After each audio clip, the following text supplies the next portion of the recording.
नमस्कार, मैं हूं डॉक्टर कीर्ति सिसोदिया। आप सभी का स्वागत है इस हमारे खास कार्यक्रम में। इस बार हमारे देश ने 75वीं वर्षगांठ मनाई अपनी स्वतंत्रता की।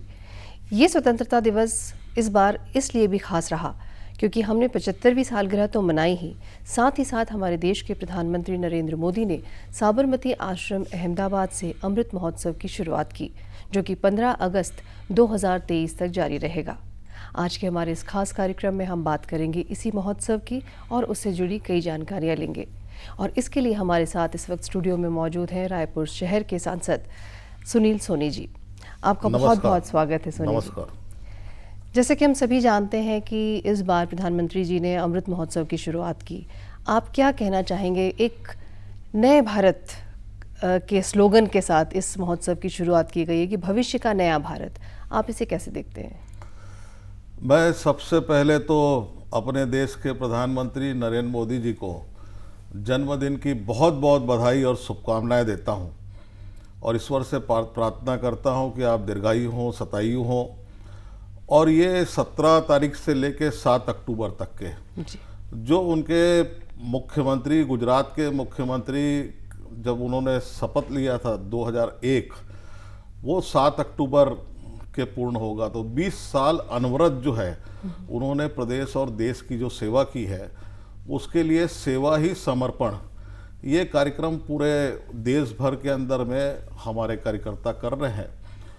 और प्रधानमंत्री मोदी जी ने जिस प्रकार से एक नया भारत, आत्मनिर्भर भारत, स्वदेशी भारत, ऐसे भारत का निर्माण हो जिसके अंदर में गांव में रहने वाला गरीब व्यक्ति की भी कहीं ना कहीं भूमिका हो। ये जब तक नहीं होगा तब तक कि उसके जीवन में परिवर्तन नहीं आएगा जी। और एक सपना जो प्रधानमंत्री जी ने देखा कि देश जिस स्पीड से आगे बढ़ना चाहिए, इसके पहले काम हुए हैं देश के अंदर में, लेकिन जो काम जो है समय सीमा में और अधिक काम होने चाहिए, उस ओर अन्य सरकारों ने जो ध्यान नहीं दिया।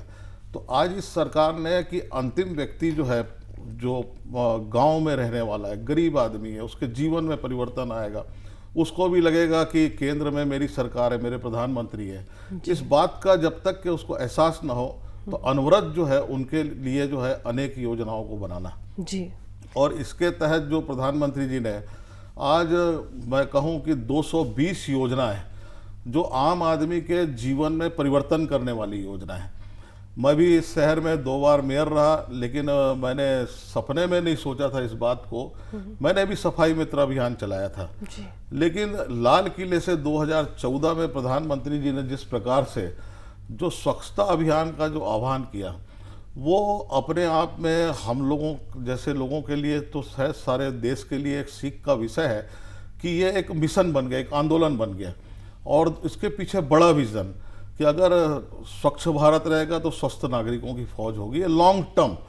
हम विदेशों में जाते हैं, देखते हैं, सिंगापुर गए, वहाँ दुबई गए, वहाँ पे कोई कचरा नहीं डाला, पान पराग खाया, जेब के अंदर में डाल लिए। तो ये हम अपनी आदत को हिंदुस्तान में आके क्यों बिगाड़ते हैं? ये लॉन्ग टर्म है कि आज भी अमेरिका और अन्य दुनिया के अच्छे शहरों से भारत भी पीछा ना रहे।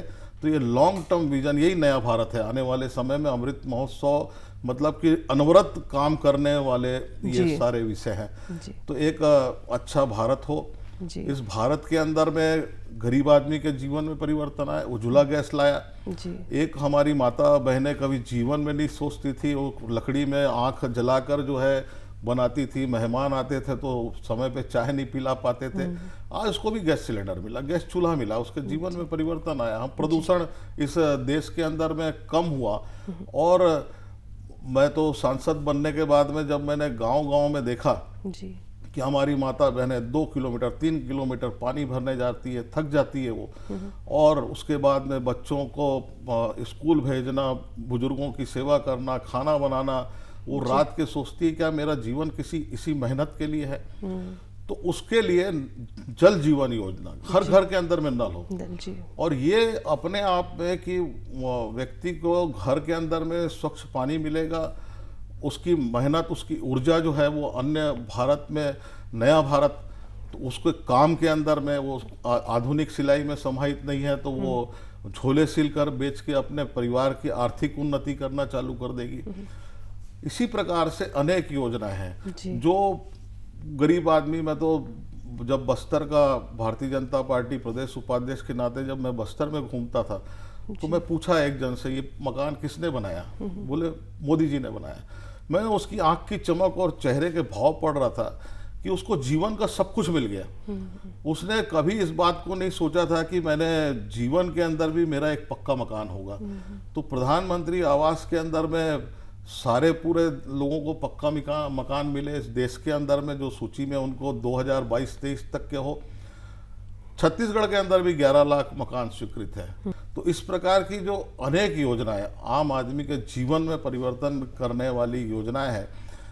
कल ही मुझको खुशी है इस बात की कि कल मैंने असंगठित मजदूर का राशन कार्ड का जो है मैंने कल शुरुआत की है छत्तीसगढ़ में। देश के अंदर में लगभग 38 करोड़ से अधिक मजदूर भाई बहनों के लिए राशन कार्ड, नया कार्ड बनने जा रहा है। One nation one card. इस कोविड कालखंड के अंदर में हमने देखा है कि जो मजदूर पलायन करते थे, प्रवासी मजदूर है, उनको कोई योजना का लाभ नहीं मिलता, उनकी पहचान नहीं है अपनी। आज 5 किलो चावल अगर मान लीजिए पिछले समय 9 महीना दिया, दूसरी लहर के अंदर अभी 9 महीना मिल रहा है, हर व्यक्ति को 5 किलो चावल, प्रति व्यक्ति 5 किलो चावल वो प्राप्त नहीं कर पा रहे। वन नेशन वन कार्ड के तहत अब आज छत्तीसगढ़ के, खाली छत्तीसगढ़ के अंदर में 82,40,000 इतने लोगों का राशन कार्ड बनना चालू होगा। और मैंने कहा है जो अधिकारी लोग हैं उनसे कि 2 महीने के अंदर ये सारे लोगों के कार्ड जो है वो बनना प्रारंभ हो जाएंगे और कल से बनना भी चालू हो गया है जी। तो अब उसको सीधा 2 लाख रुपए का बीमा का उसको सुरक्षा कवच मिल गया। 5 सामाजिक योजनाएं हैं, उस योजनाओं का जन्म से लेकर मृत्यु तक के बीच के कालखंड के अंदर में अगर वो 60 साल से ऊपर हुआ तो उसको पेंशन की व्यवस्था, उसको लाभ मिलना चालू हो जाएगा। उसके भी जीवन के अंदर में आर्थिक परिवर्तन। ये आम आदमी, मैं कल्पना करता हूँ कई बार कि ये इस प्रकार की योजनाएं हैं, ये योजनाओं से जो है गरीब आदमी के अंदर जब परिवर्तन आएगा, अपने आप नया भारत का निर्माण होगा, समृद्ध भारत का निर्माण जी। जिस तरह से आपने इतने अच्छे तरीके से समझाया कि कितना एक अंतिम व्यक्ति तक उसकी आर्थिक अगर मदद की जाएगी तो इस तरह का लाभ मिलेगा। लेकिन अगर हम बात करें, देश बहुत छोटी छोटी चीज़ों से मिलकर बना है और बहुत सारे मुद्दे हैं जो कि बहुत ज़रूरी होते हैं। और इस बार प्रधानमंत्री जी ने जो अमृत महोत्सव में आई थिंक जैसे आपने भी कहा कि 220 स्कीम्स लागू की हैं। और अगर हम बात करें तो देश के अंदर की बात है, अगर हम अपनी सुरक्षा की बात करें तो अलगाववाद है, विस्तारवाद, इस तरह की आतंकवाद, इस तरह की जो गतिविधियां हैं, फॉरेन पॉलिसीज़ में भी कई तरह के चेंजेस किए गए हैं। तो उसको आप किस तरह से देखते हैं कि सुरक्षा कितनी इम्पोर्टेंट है? क्योंकि अंदर तो हम काम कर ही रहे हैं लेकिन जब तक हमारी बाहरी सुरक्षा नहीं है। देखिए, आंतरिक और बाहरी सुरक्षा जी दोनों के अंदर में प्रधानमंत्री जी ने ध्यान दिया जी। पहले हमारे जवान जो है वो सरहद के अंदर में पाकिस्तान के आतंकवादी आते थे, मार कर चल देते थे और उसके बाद में उसके ऊपर में एक्शन नहीं होने से उसके हौसले बढ़ गए एकदम। लेकिन आज जिस प्रकार से हम देखेंगे कि जो सर्जिकल स्ट्राइक, एयर स्ट्राइक, उसके घर में जाकर ठोक कर आना, आतंकवादियों को मुंह तोड़ जवाब देना कि ये देश जो है आतंकवादियों के लिए पनाह का देश नहीं है, ये लड़ना जानता है, आप सुधर जाइए नहीं तो सुधारना जानता है।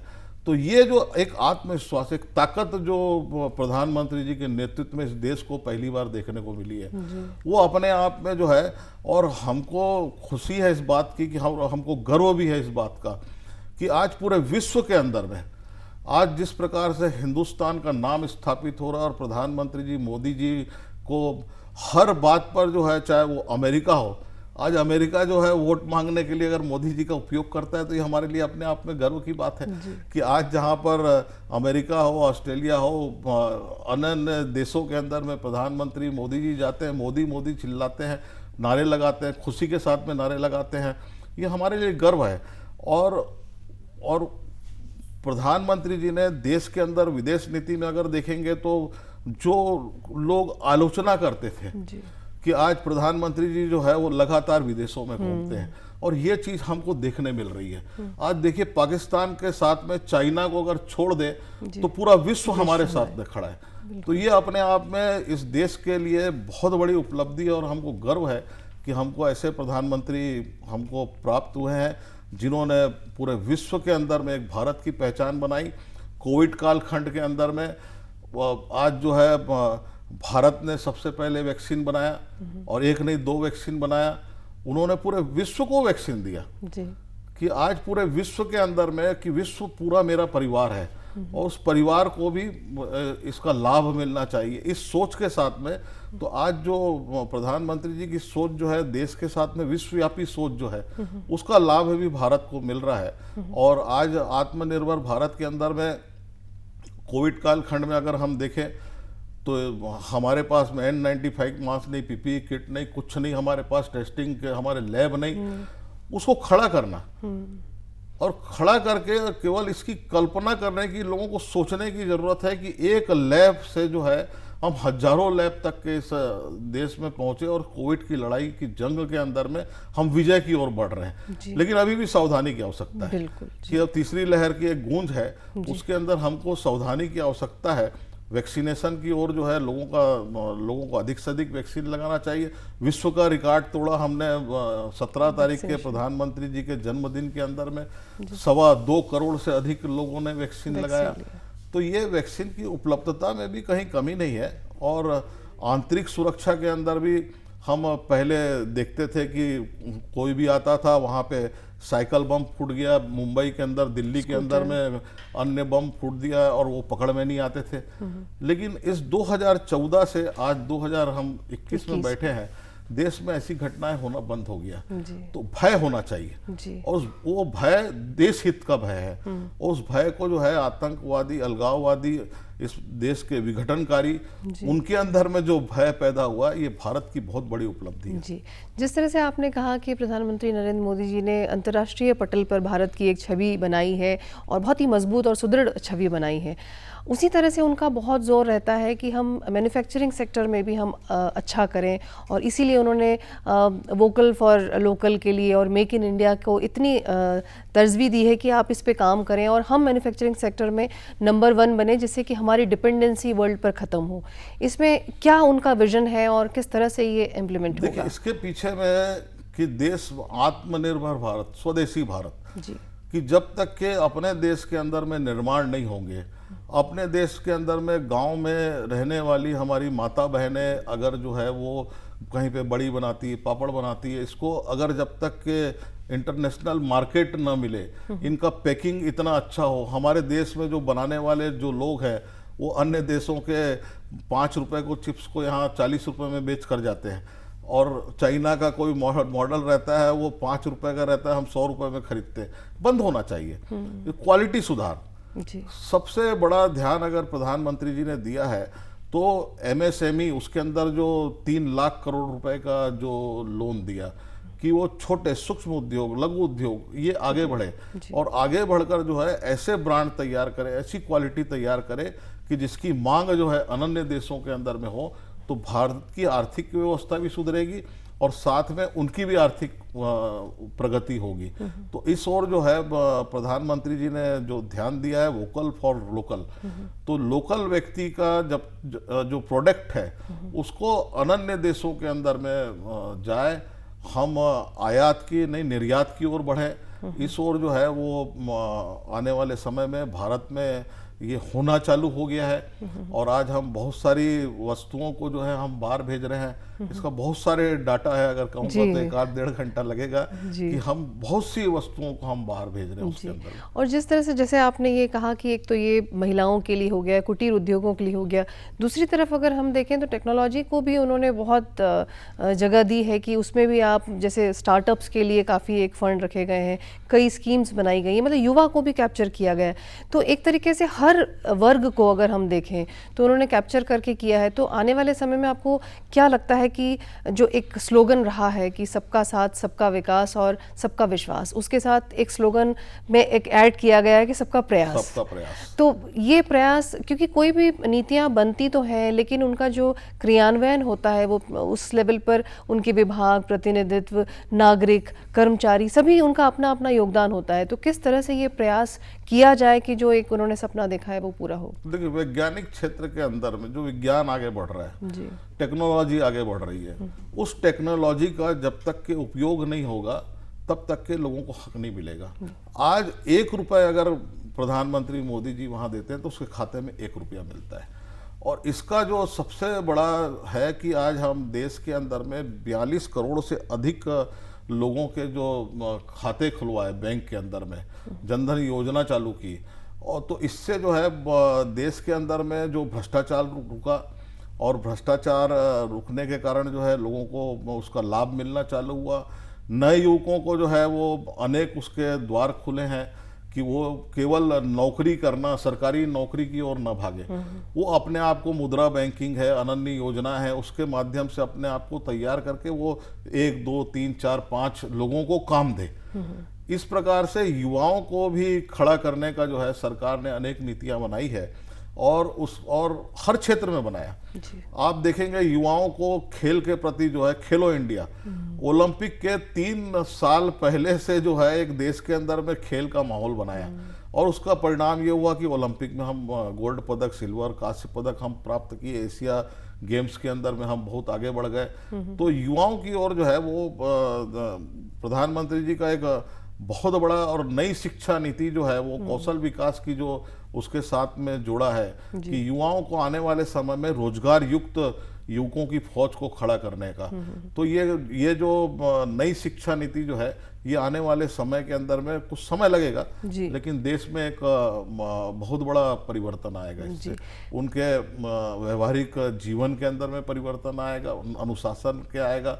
नहीं तो सरकारी संपत्ति है, गैर की है करके तोड़कर, विध्वंस करके आंदोलन समाप्त होते हैं, वो सारी चीजें रुकेगी। जी, जैसे हमने कार्यक्रम की शुरुआत में ही कही थी, और इस पूरी चर्चा का ये भी एक जेस्ट निकल कर आ रहा है कि ये पूरा महोत्सव अगर हम बात करें तो छोटे छोटे हर किसी के प्रयास के लिए ज़रूरी है। वैसे ही हमने कहा कि अगर एक नए भविष्य के भारत को हम देख रहे हैं तो हर राज्य की अपनी जिम्मेदारी है। तो हम छत्तीसगढ़ की तरफ से, क्योंकि आप रायपुर के सांसद भी हैं, तो छत्तीसगढ़ को आप किस तरह से देखते हैं कि क्या उनका योगदान हो सकता है, किस तरह से काम होने चाहिए यहाँ पर? जब तक के राज्य जो है वो केंद्र के साथ में मिलकर जो है वो योजनाओं को लागू नहीं करेंगे, और इसके अंदर में अगर राजनीतिक दुर्भावनाएं होगी तो हमारा भी राज्य बहुत पिछड़ जाएगा। हमको जो है उदारता के साथ में, बड़े मन के साथ में, आलोचना के रास्ते को छोड़कर सकारात्मक भूमिका में आने की जरूरत है।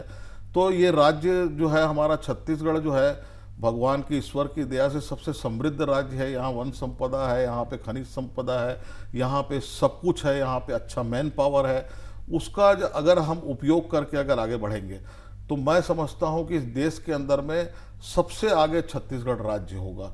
और इस संभावनाओं के साथ में जो है हमको सबको साथ लेके मिलना चाहिए। सबका साथ, सबका मतलब विकास और प्रयास जो हमारे प्रधानमंत्री जी ने, इसको आत्मसात करने की जरूरत है। ये केवल हम नारा लगाने से या बोलने से इसका अर्थ नहीं निकलना है। तो ये छत्तीसगढ़ की जो तस्वीर और तकदीर बदलना चाहिए, यहाँ पर जो परिवर्तन आना चाहिए, उसके लिए सबके प्रयास की जरूरत है। राज्य सरकार की भूमिका की आवश्यकता है।